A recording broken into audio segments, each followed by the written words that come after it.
Dona Fifi de Assis. Pois não, professor. De onde é originária esta festa que eu falei de Natal?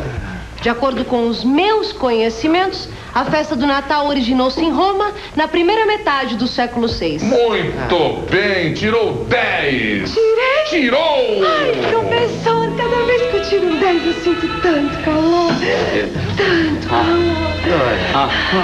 Meu Deus.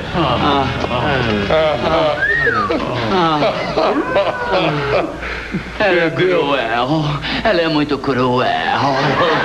Fifi de Assis. Pois não, professor. O que é elétron, Dona Fifi? De acordo com os meus conhecimentos, o elétron é um corpúsculo carregado de eletricidade negativa. É? E é o constituinte mais numeroso da matéria. Muito bom! Tirou 10! Tirei! Tirou!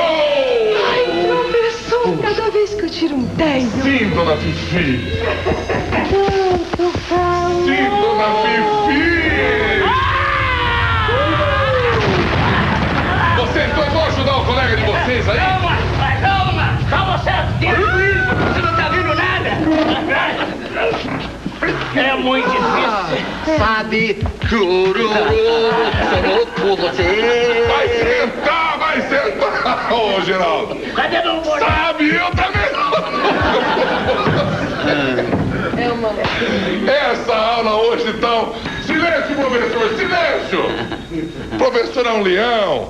O homem tem que se colocar na postura de um leão, do rei da floresta, de uma fera selvagem. Que é isso agora? Pensando o quê? Mas vá, pensando bem. Me dá aqui esse negócio. Vai encerrar a aula. Você vai logo a parte, digníssimo? Pois não. Seu leão rugidor, uau! Pois não.